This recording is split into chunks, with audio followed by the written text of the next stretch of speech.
Good morning, I'm Gretchen Hall. We're coming to you live this Monday, the 29th day of September, bringing you Morning Matters because your mornings matter. Let's get to the stories that matter today.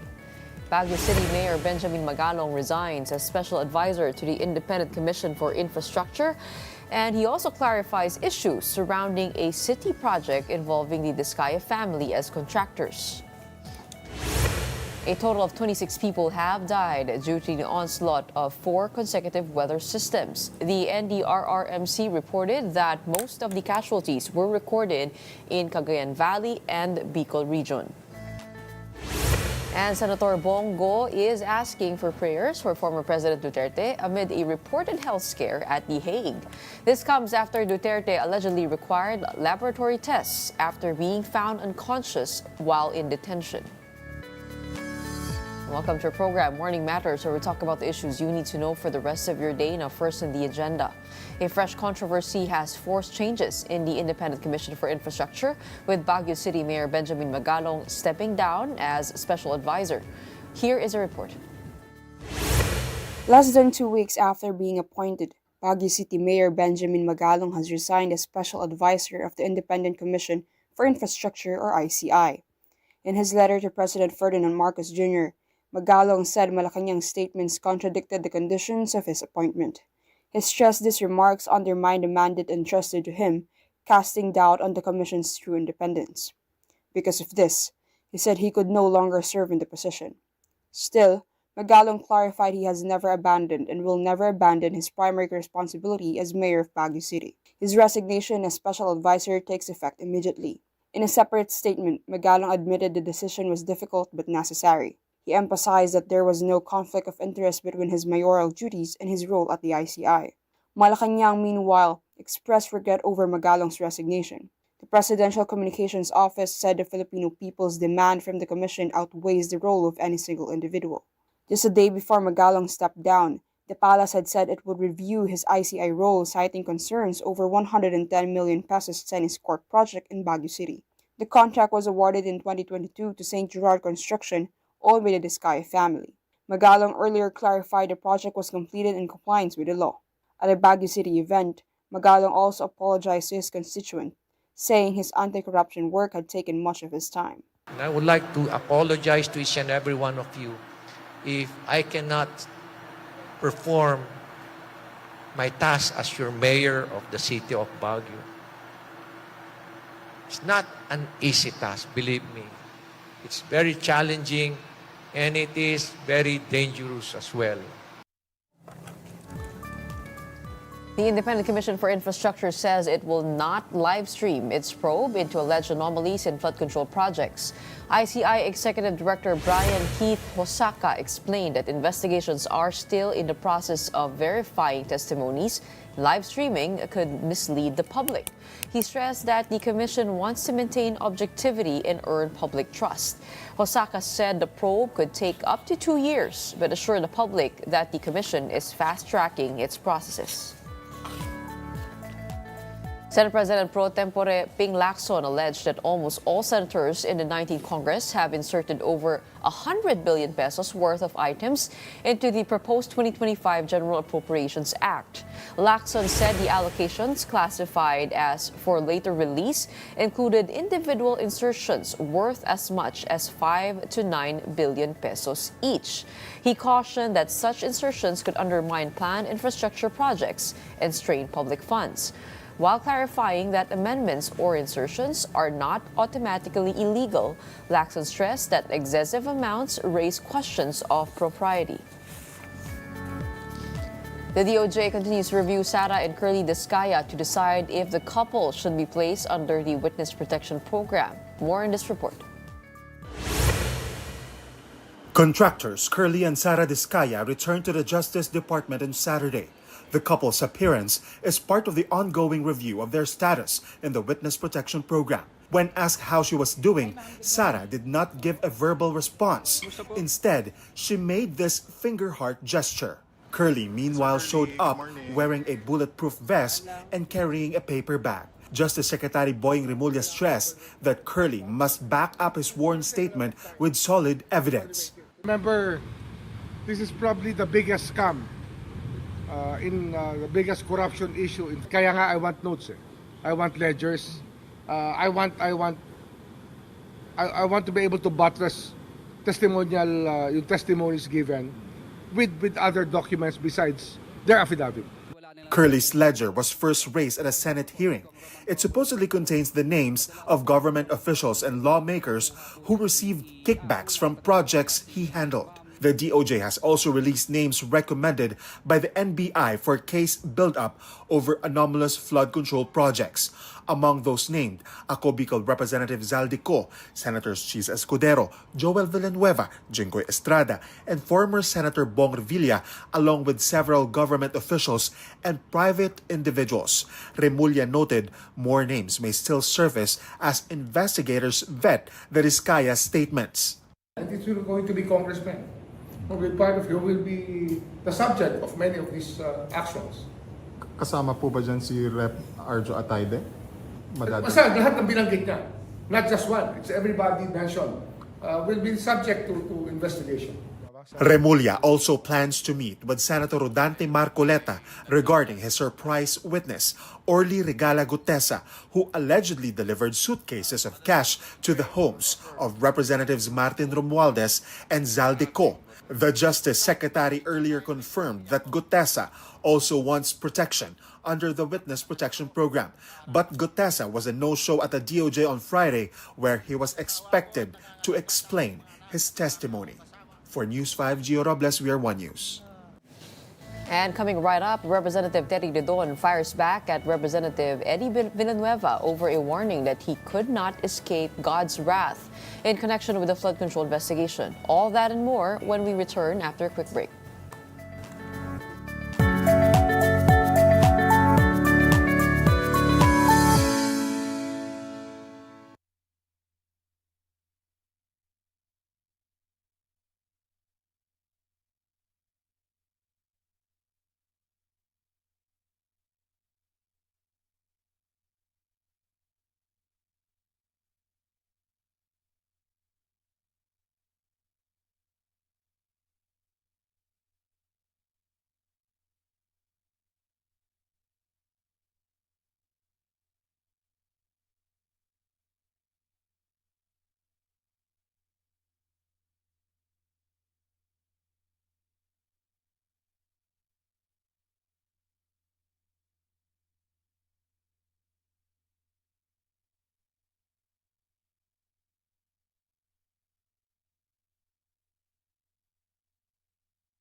Welcome back. You're still watching Morning Matters here at One News. Bicol South Representative Terry Didon fired back at Sibac Party List Representative Eddie Villanueva, who warned he could not escape God's wrath over the flood control investigation. The televangelist and father of Senator Joel Villanueva made a statement during a sermon showing a yearbook photo of Didon and former DPWH engineer Bryce Hernandez as batchmates.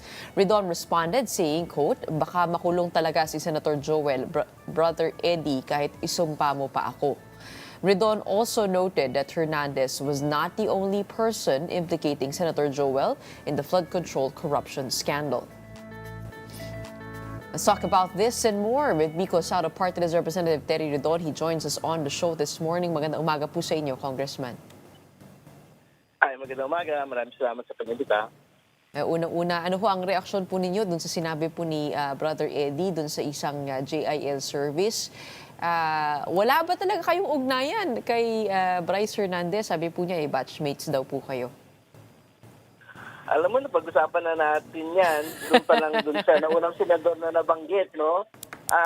Hindi ko siya ayoko na ulit-ulitin dahil parang talagang na paniwanag ko na yun noong umpisa pa.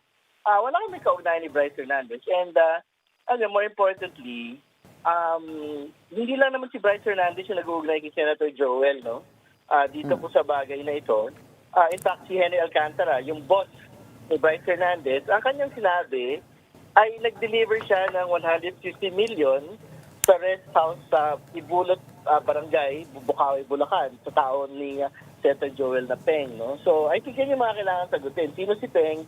Sino may-ari ng rest house? Talaga ba na may 150 million na kickback galing sa unprogrammed appropriations ng flood control na ibinigay kay Senator Joel Villanueva? I think these are the more important issues, no, that Senator Joel will need to explain not just before the Blue Ribbon Committee, but also before the Independent Commission for Infrastructure and the NBI and the DOJ that are basically including him already in the charge sheet in the last couple of days.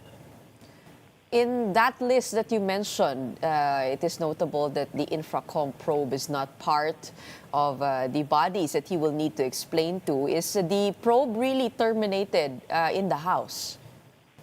Well, it's currently suspended, no, to give way to the ICI proceedings, no. So,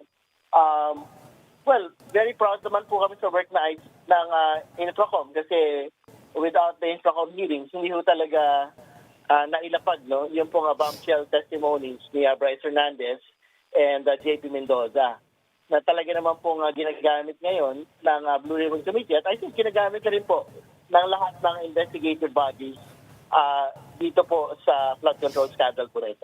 That's true, but isn't it also important to have the House participate in this for checks and balances purposes? Kasi nga po, yung Senate, mahirap naman po sa kanila imbestigahan yung kanilang sariling mga miyembro. Ganun din po sa House. Pero meron nga po itong mga senador na sumusulpot. Katulad na lang po na sinabi ni Senator Ping Lacson over the weekend that they found 100 billion worth of insertions by senators and individual insertions worth as much as 5 to 9 billion. Is it that, something that the Infracom probe could play a role in? Yun yung dahilan bakit ayaw na ho namin magpatuloy pa hanggat nandyan yung ICI. Kasi nga, we really wanted to remove all doubt na pagtatakpan ho namin yung mga kasamahan po namin sa Kongreso. So we are leaving it basically to the ICI to make a determination on first, criminal liability sa mga members of Congress, whether Senate or House, no? At syempre, ano po yung mga ways forward para mapigilan na rin po ito pong flood control and infrastructure corruption happening again in the next couple of years. No? So, I think happy naman kami sa decision po namin dahil yung pong usapin po ng conflict of interest ay wala na pong burden sa House of Representatives. But even then, if you take a look at the whole problem, it isn't just the lawmakers that play a part in this. Marami rin pong dapat imbestigahan pa, katulad na lamang po nung mga departamento na sa NEP pa lang may insertions na daw nangyayari, yung role ng DBM doon. Pati na rin po yung role ng COA. Hindi po ba parang mga dapat din pong maisiwalat yung kanilang mga negligence or possible complicity in the systemic corruption? Well, napag-usapan na yung COA sa House Infracom. No? So may mga bahagi po doon na nahagip na po namin yung COA liability. Actually, yung pong innovation po ng ng Senate Blue Ribbon Committee, yung pong pagkakabanggit po ng mga executive-only interference, no? Dito po sa flood control corruption. Based po doon sa affidavit ni DPWH Undersecretary Berta Bernardo kung saan siya DepEd Undersecretary Trajib Olaybar ay nagtatransaction po on unprogram appropriations for a 15% kickback, no? So, ibig sabihin, ang involved po dito, hindi mga congressman, hindi senador, kundi executive-only officers po, no? Yun po ang pinag-uusapan po dito, supposedly for the Office of the Executive Secretary, which, to be fair, the Executive Secretary flatly denied, no? Pero I think, actually, kahit ako, nagulat ako, na pwede pala yun. Kasi originally, parang ang understanding natin, senador sa congressman lang ho. Kadalasan po yung mga sangkot sa ganito pong mga bagay.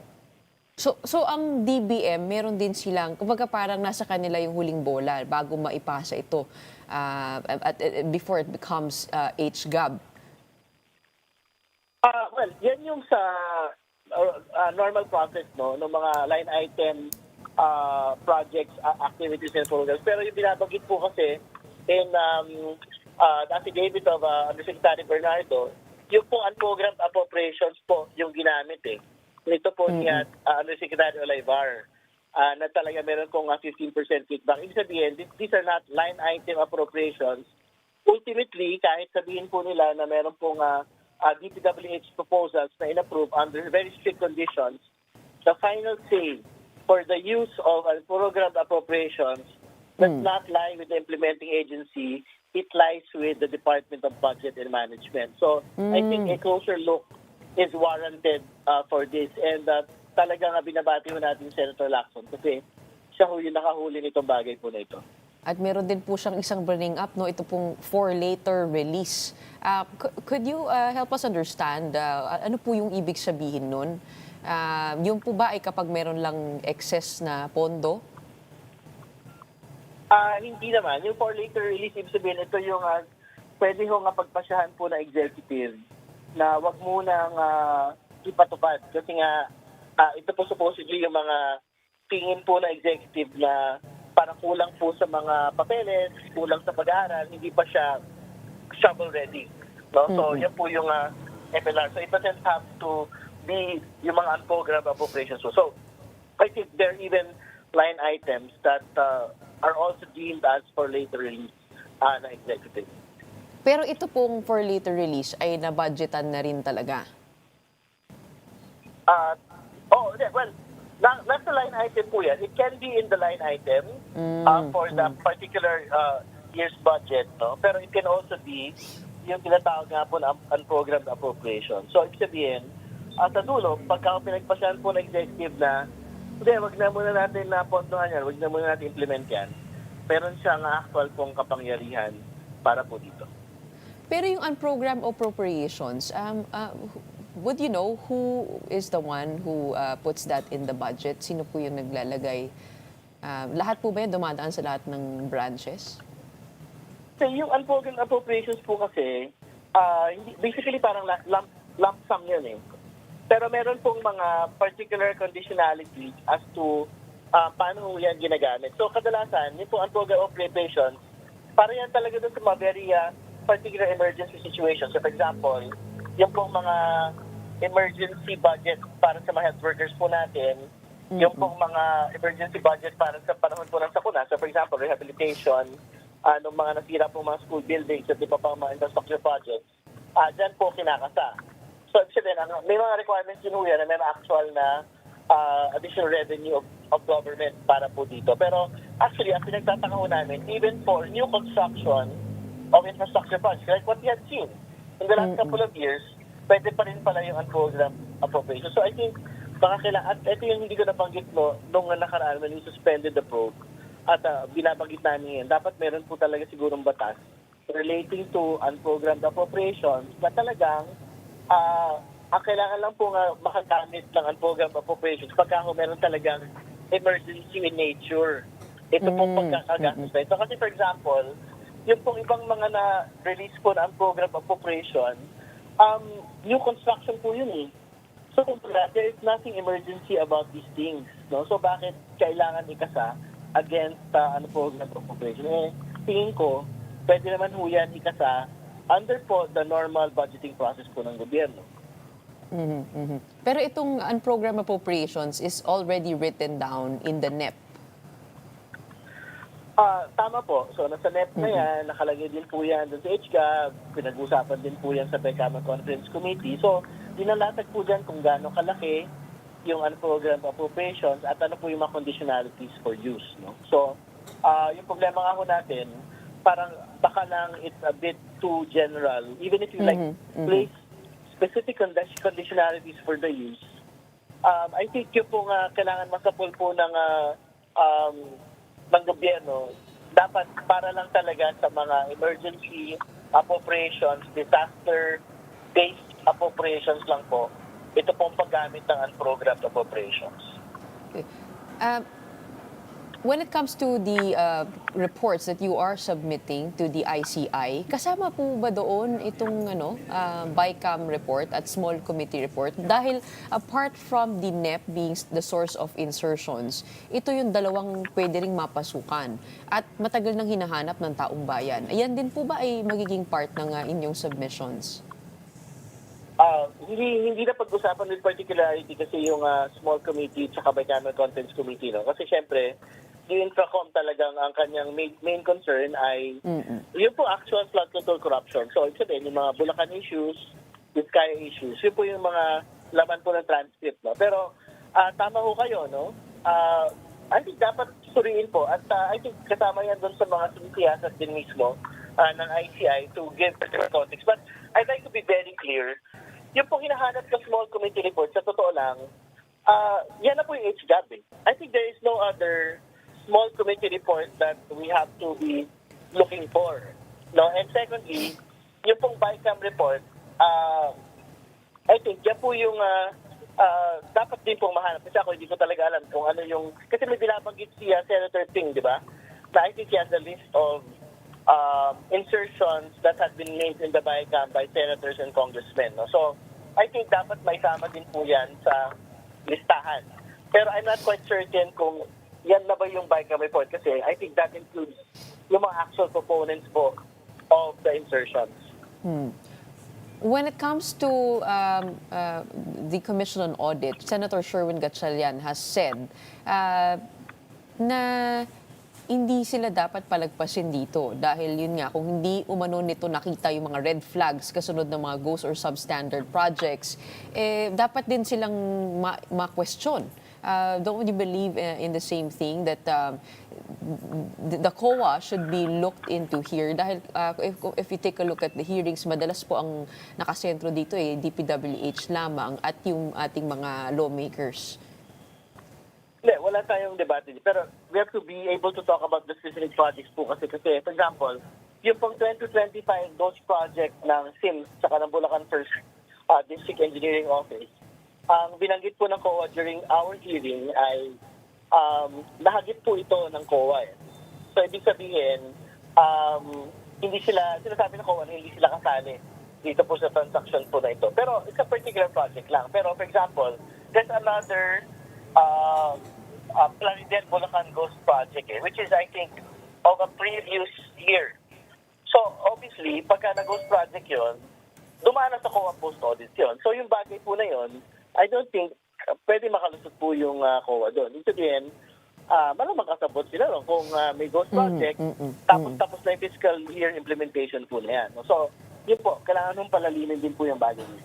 And not to mention, there is a potential conflict of interest with Commissioner Mario Lipana, and no less than COA Chairperson Cordoba admitted that in the hearings. And with all of this, is there no chance that the Infracom probe may begin again? Tingnan pa ho natin. Actually, yung takbo po ng ICI, no? Hindi naman ho kami nag-full termination. It was just a suspension to give way to the ICI. So, kumbaga, the committee subsists. No? It has not been terminated completely. So, maybe in the future, pwede pa rin ho tayo mag-reconvene. Particularly ho, pagka ho nag-wrap up po yung mga ginagawa na po ng ICI at meron pa ho tayong mga ibang mga usapin na hindi pa ho nahagip ng ICI itself.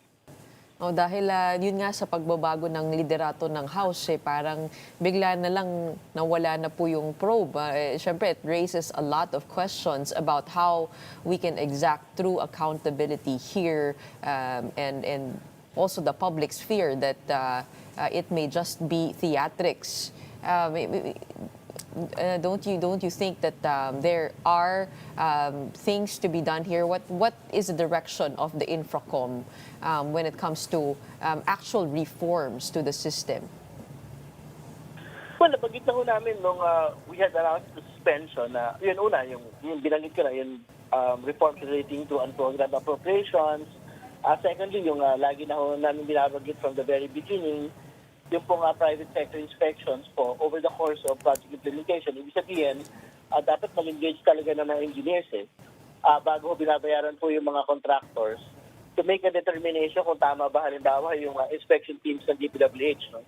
Para basically, yung po lahat ng mga pwedeng mga leakages nito pong corruption, substandard, saka ghost projects ay mapigilan po talaga natin. So I think malaki po yung magiging papel ng mga private sector engineers being part of all of these infrastructure projects. No? So, yan po, yung ilan sa mga I think dapat mailatag po natin. Secondly, and more importantly, yung sa usapin po na insertions. No? So, I think kailangan mo talaga natin na full and complete transparency on insertions. So, sabihin, if you want to make insertions in every step, in every phase of the budget, whether in the NEP, whether at the level of the House Appropriations Committee, Senate Finance Committee, dapat pangalanan ho natin yung mga sarili ho natin na kung sino yung congressista, sino yung proponent dito po sa bagay na ito. Kasi siyempre, kailangan natin panindigan na talagang para sa bayan po itong bagay na ito. Kung yung tulay na ito, kung yung flood control na ito,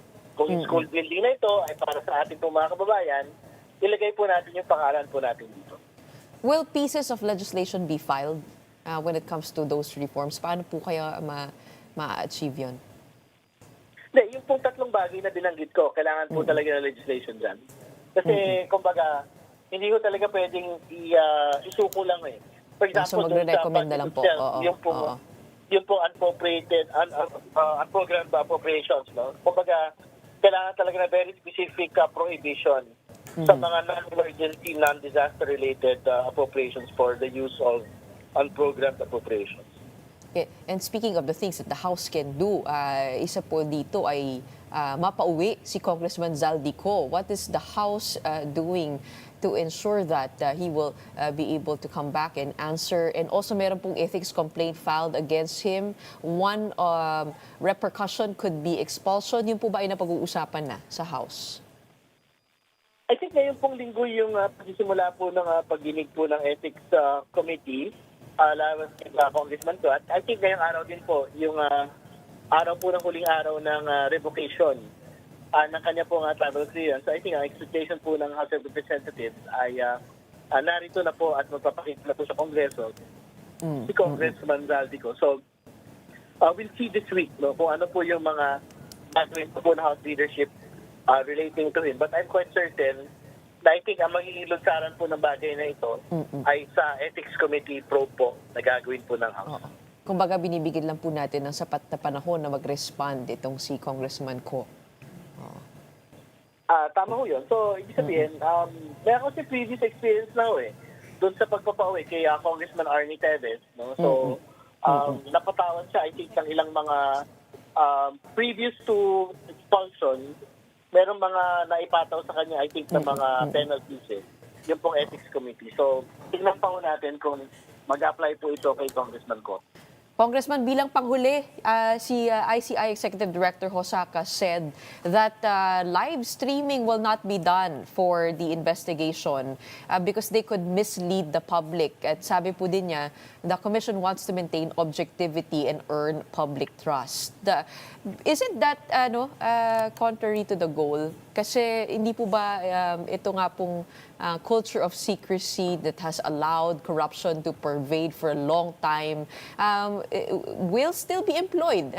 Do you agree with the private investigation? Well, kailangan natin mag-clarify. No? Yung pong commission po kasi I think para quasi-judicial possibly yung kanyang function eh. So, similar to how the courts do it, no? So, hindi yan talaga fully public, no? Pero I think at ito yung ina-expect ko sana, kung hindi man sila mag-live stream, baka pwede yung public audience sa kanila pong proceedings, no? Kasi yung mga korte naman, ang totoo, pwede naman talaga yung mga tao doon eh, di ba?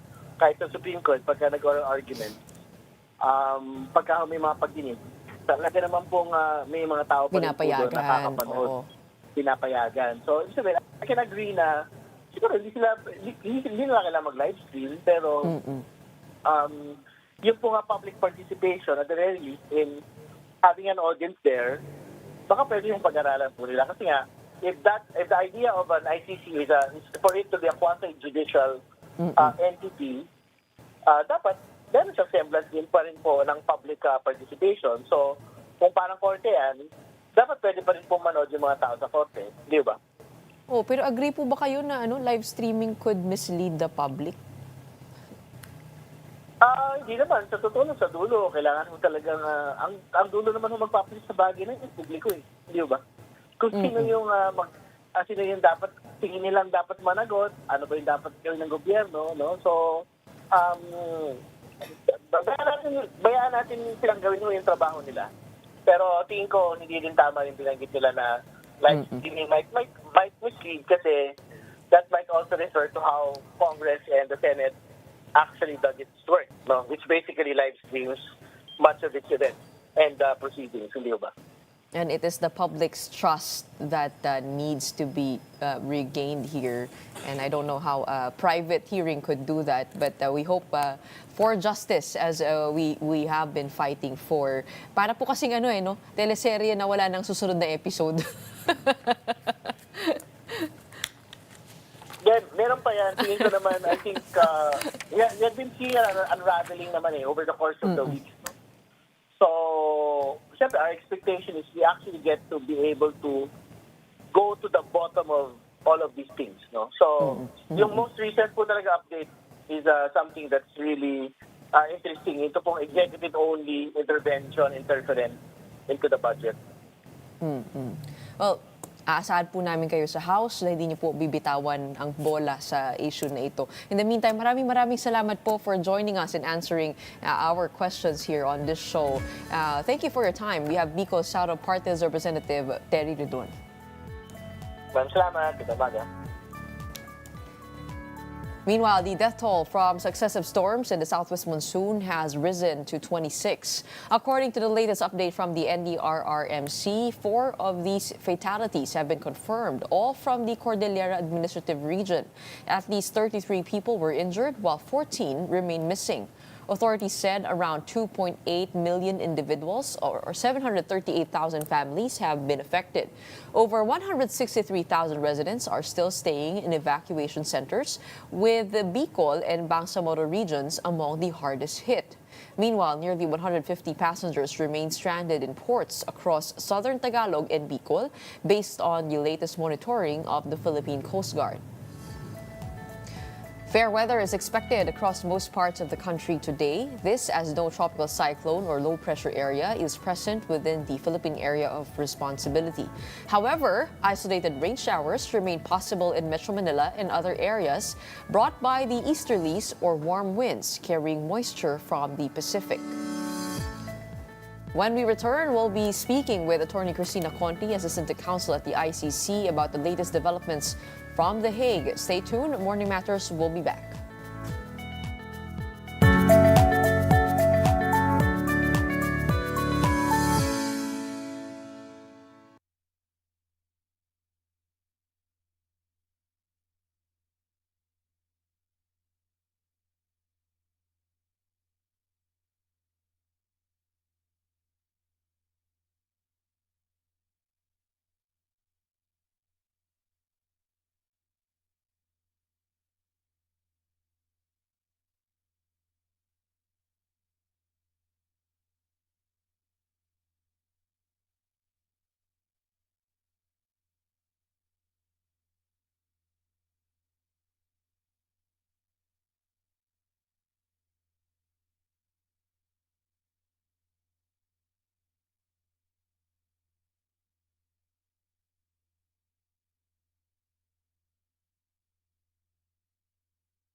Good morning, I'm Gresham On here at Morning Matters. We talk about the most pressing issues and give you the context behind the headlines.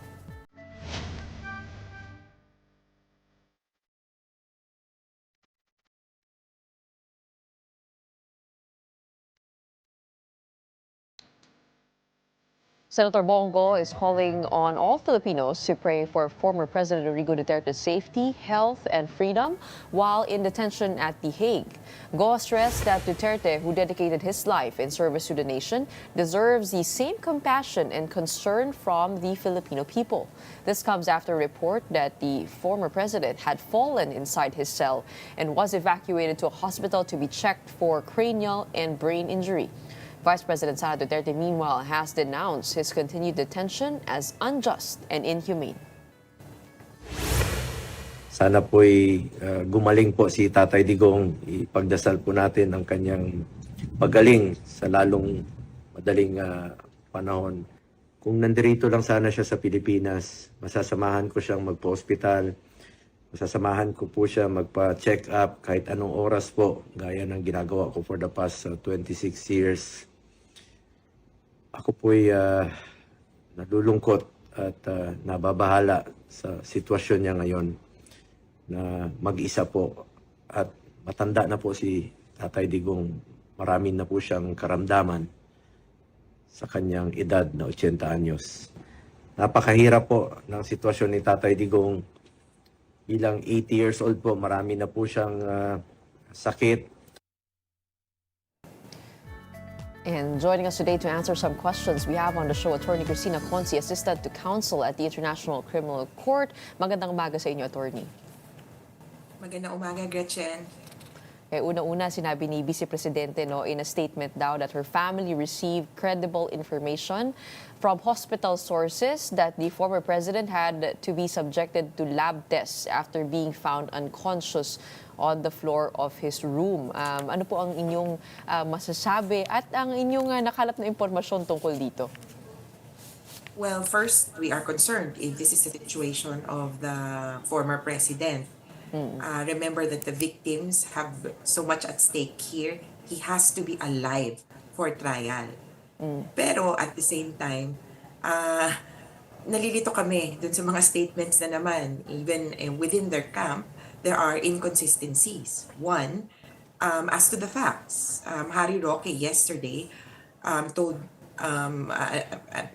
in an interview said that hindi naman daw na unconscious, natumba lang. And second problem is they're saying that this information comes from hospital sources or health professionals or people involved in the care of Duterte. We're concerned about that because the Dutch law looks very seriously on medical confidentiality and patient autonomy. Kumbaga, hindi dapat basta-basta na di-disclose yung ganitong impormasyon sa third parties. At kung ano man, nandyan ang korte para pagreportan ng accurate information. Actually, medyo confused nga rin po ako kasi parang naalala ko, the Vice President said hindi na siya pinayagan to reveal the health condition of her father. And then we see a string of reports about his health. So I'm not quite sure. I mean, what do you make of all of this? Pati na rin yung issue dun sa ingrown toenail na nagkaroon kayo ng sagutan ni Vice Presidente. May suggestion lang naman. Patungkol dyan nga, medyo parang kailangang mag-ingat dahil maraming pwedeng mangyari in reaction to statements made so carelessly. And then one thing that we have to point out is that, is this propaganda? May isip mo ng ganun Bakit parang sunod-sunod sila na nagpapanik? At parang kailangan ganito, kailangan ganyan. And now you have Senator Bongo inserting himself into the picture. Nung pinapanood ko yung video niya, sana ang emphasis niya is that the Duterte gets to see a doctor soon as possible. Hindi yung makasama siya sa check-up. Kaya ako parang balik tayo sa focus. Hindi ikaw ang bida ngayon. Pero in any case, if this is propaganda, which I think their camp has had an issue with over the weekend. So if this is propaganda, just be warned that this will not affect the decision of the court because they will base it on facts. Kaya, kumbaga, imbis na sa publiko magrarara, sa korte po, banggitin kung ano ang hiling. Kaya, alam ko, out of the picture tayo, really, in all these proceedings, redacted di ba, yung patungkol dun sa medical situation niya. And that is with good reason. Para walang speculation sa kung anong nangyayari. Hindi yung ang dami nating nakikitang picture, di umano ni Duterte while in detention. Kakagulat yun. So that kind of disinformation is troubling. And I note that over the weekend, ito na, merong nagkagulo tungkol dun sa interim release. So sa kampo nila, na balita na granted na yung interim release. Saan pala galing to? Sa filing ni attorney ni Nicholas Kaufman na the Philippine government does not oppose or poses no opposition to the interim release of the president. Na kinontest naman nung source of the information. Ang kino-quote niya kasi si Claire Castro, the spokesperson, na sabi, parang hindi ganyan yung tono ng statement ko. Nung binasa nga namin, parang medyo stretch din. Ang sabi niya lang, kung babigyan ng interim release, edi okay, go. Pero hindi niya sinabing, sige, bigyan niyo po ng interim release. There's a whole ocean of difference between those two statements. Sinabi nga ni Attorney Claire Castro, Attorney Kaufman appears to have mastered the art of twisting some facts. But how do you understand all of these developments in relation to that request for an interim release? Yan po ba ay, kung they have proven somehow that there's merit in the health conditions of the former president, mas malaki po ba yung tsansa na mag-grant yan? Well, could be. Baka yun yung argument nila. Pero, and ipapasok ko na rin yung konsepto ng competency. So, sinasabi kasi nila na not fit to stand trial. Pero ito, the basis is intellectual or mental of that request. So technically, ang request nila is to adjourn the entire proceedings. Huwag na nating ituloy ito at all kasi not fit to stand trial. We are in the process of determining. Yung ICC, I'm pretty sure, will be appointing experts to aid them in the decision as to this adjournment request, yung fitness to stand trial issue. But at the same time, may bearing dun sa interim release. Sa interim release, mukhang ang basis naman is physical health. Matanda na, hindi na kayang ganito, kailangan ng 24-hour caregiver. Kaya parang they really need to, I would suppose, paint the picture of Duterte as being so helpless, so, kumbaga, health, immunocompromised and everything, para lang ma-clinch yung two issues. The interim release and then mapanalo yung fitness to stand, yung competency issue, which I don't think will work if this is all propaganda. It will not work and it could even backfire sa ICC kasi they will only base their decisions on information that is verified. Facts dapat. Hindi yung sabi-sabi. And this, kung sakaling mali ito this will worsen the situation. Kung sakaling tama naman, well, this will also worsen the situation because this exposes gaps in the ICC's medical facility protocols. Hindi nyo sinabihan yung kapamilya, hindi nyo sinabihan yung abogado nung napunta sa ospital. Maybe for some minor issue, tipong kunyari, nadulas, and kumbaga normal, quote-unquote, di posibleng hindi pa ipaabot, pero yung napunta sa ospital, that is very serious. Kaya yung ICC talaga ang, kumbaga, kailangang gumalaw dito. Problem lang, there are some issues which we are not part of, which the public will never be part of because they're private. Yun nga yung tatanong ko sana kung sa totoo lang, private na yon. Yung nga itatanong ko sana kasi kung ano bang proseso rito kasi nga hindi nga daw na-inform yung kanilang pamilya. How exactly does the ICC handle medical emergencies? Ano yun, dapat every step pa yan may reporting to the family or the relative? Well, as I understand it, no, there is no parang everyday reporting, o itong nangyari, uy, nahulog, uy, natalisod. But if there are serious issues and the patient, the detainee, has to be taken to a hospital, then the next of kin should be messaged. Pero ito yun eh. In Dutch law, medical confidentiality is sacred. Yung pasyente lang ang may alam. Yung pasyente ang may call kung gusto niyang ipaalam kung kanino man. Yung pasyente ang magsasabi kung sinong doktor ang gusto niyang kausapin, and so forth. Patient autonomy is a real thing dito. Hindi katulad sa atin na sino ka, kapamilya, kapatid, pinsan, o sige, ganito ang nangyari. Baka may ganun, ano? Dito, very strict sila. And everything boils down to the patient. Whatever he or she wants will be followed. Kaya I would even say, kung hindi sila pinabutan, baka ayaw nung pasyente or kung ano man. Unless it is serious. Yung pagiging serious naman, again, balik tayo dun sa ano ba talaga yung competency ni Duterte. If they're saying that he is no longer competent, not only to stand trial, but to make decisions for himself, then he should be able to appoint parang proxy or next of kin who will be his medical emergency contact.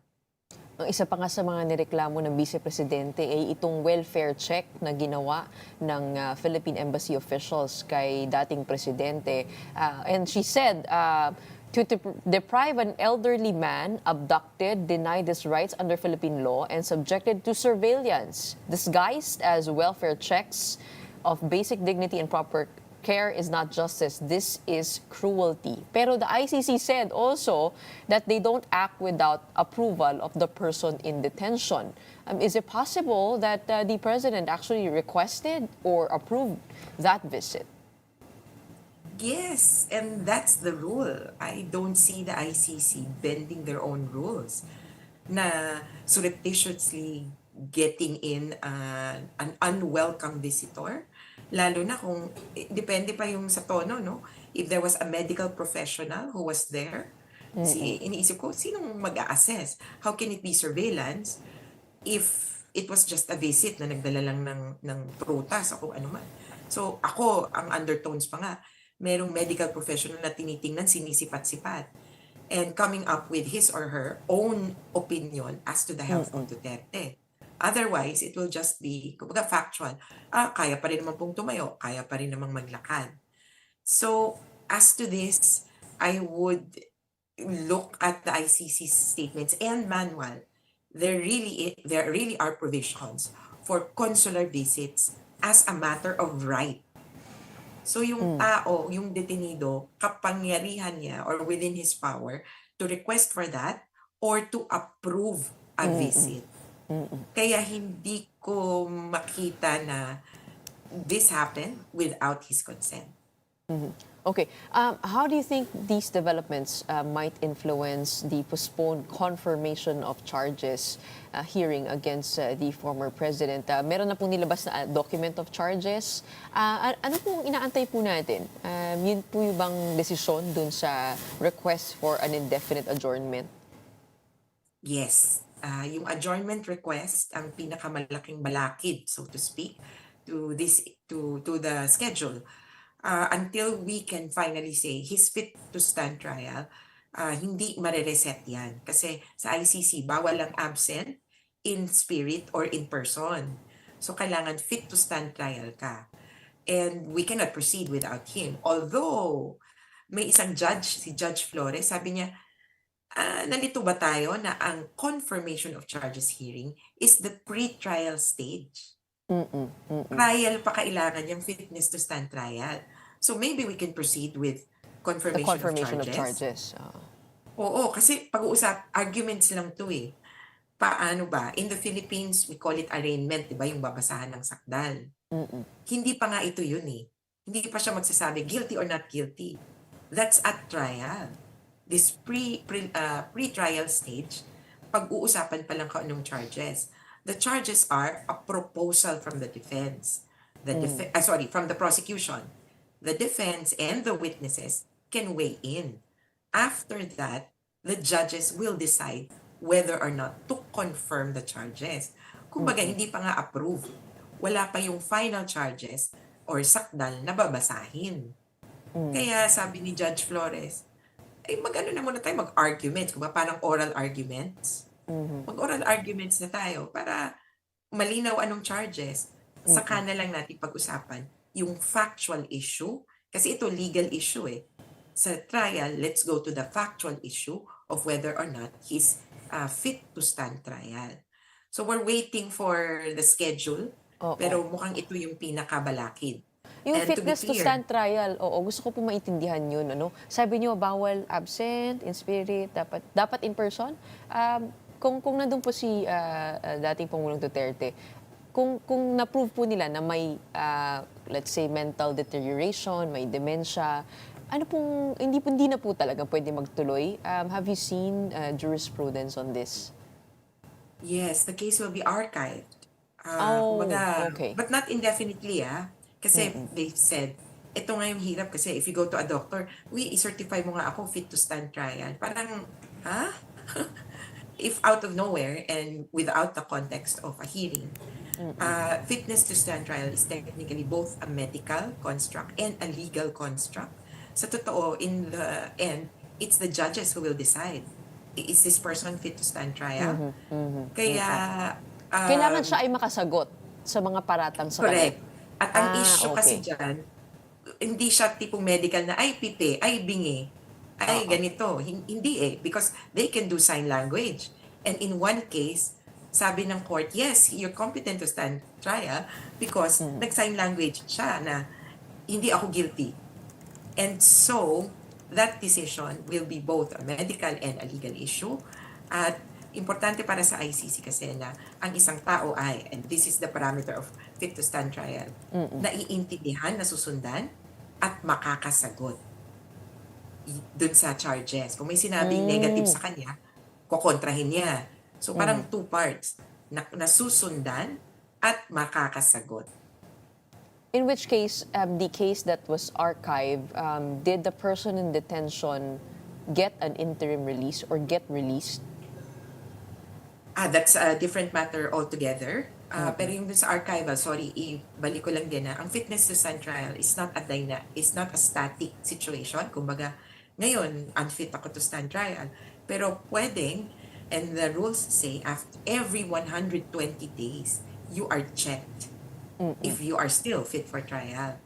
Kasi it's a dynamic situation where your fitness could change with the circumstances.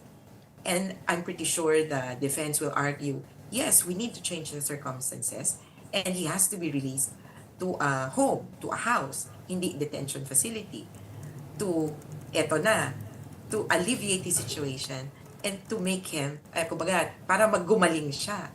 Di kapag gumaling siya, fit to stand trial na siya. Okay. So baka maipit sila lang sa ganung cycle. Although, from what I'm seeing, for fitness to stand trial, they're saying it's his mental health. For interim release, it's his physical health. Na matanda na, kailangan ng caregiver, etc. So, we'll see how they will address these inconsistencies. I guess sa dulo, no, is a dismissal one of the possible outcomes of these requests? Yes, of these requests. Pwedeng i-deny talaga yan ng ICC. Pero at the same time, I mean, dismissal of the case against the former the president. case. Oh, yes. Posible Ultimately, yun. the dismissal of the case will be based on evidence. Not Kaya lang, on the tutuloy fitness ang to stand trial. Not on the fitness to If- stand trial. Well, for the case to be dismissed, he has to be fit for trial. And then trial must commence. Pero kung And hindi siya then fit he for must be trial, acquitted. if hindi siya fit for trial, could he Archive. be in detention, in detention na mas matagal na panahon, or pwede rin siyang mag-grant ng interim release? pwede ring mag-grant ng interim release. Medyo independent yun eh. Kumbaga, kung unfit to stand trial, then maybe you should be sent to a care home, to a hospital, lalo na kung mental Okay. issue. All right. Hindi ka kasi acquitted eh. Kapag not fit to stand trial, the case is archived. Precisely, it's archived until the point that you are fit to stand trial, if that is possible. So it looks like they are gunning for better conditions for the former president, maybe outside The Hague. But we will see to that. Ano pong susunod nating inaantay? Ito nga pong yung desisyon sa indefinite adjournment. Yung sa interim release po, will that do you have any word about that? Yes, the ICC just issued an order for the states to comment at yung host supposedly on this very matter. Remember that this is the second round of interim release request. Nung una, nag-request sila, tapos nirendahan nila sarili nila. Later on, teka, I will renew the request. Kaya parang ang tagal na nating naririnig, pero hindi pa napagpapasyahan. Dati, nakapag-comment na yung mga bansa. Ngayon, pinagko-comment ulit. Okay. And the court has already disclosed the name or one country, at least. Which is? The Kingdom of the Netherlands. So sabi nila, sige, pag-commentin itong Netherlands kasi ang request ng defense, either daanan siya nung detainee palabas papunta dun sa isa pang bansa or mag-host na entirely. Kumbaga, hindi na kayang lumabas pa, hindi na kayang bumiyahe pa. Dito na lang, pwede po ba? So, yun yung pinag-comment. The undisclosed third country, so to speak, is still being is also being asked for their comment. Ano pa po yung mga ibang bansa? Kingdom of Netherlands, meron pa po kayo nalalaman? Ay, isa pa lang. Alright. Hirap mag-speculate. At least nakaisa na tayo. Let's stick to the facts. Okay. Maraming salamat sa iyo for your time this morning and helping us understand the latest developments over at the ICC. We have attorney Christina Conti, assistant to counsel at the ICC. Thank you, Ingat.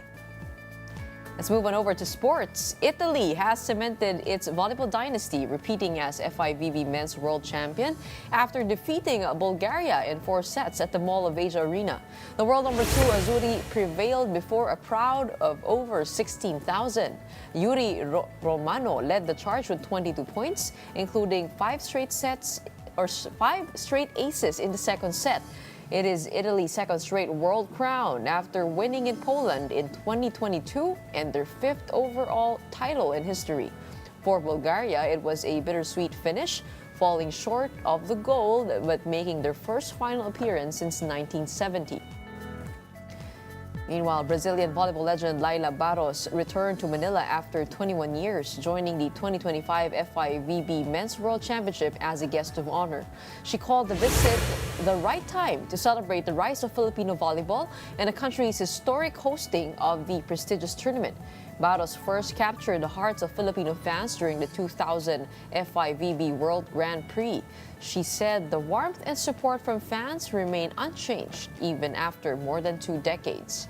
Meanwhile, FIVB President Fabio Azevedo and Barros also announced that the Philippines has been awarded hosting rights to the 2029 FIVB Women's World Championship.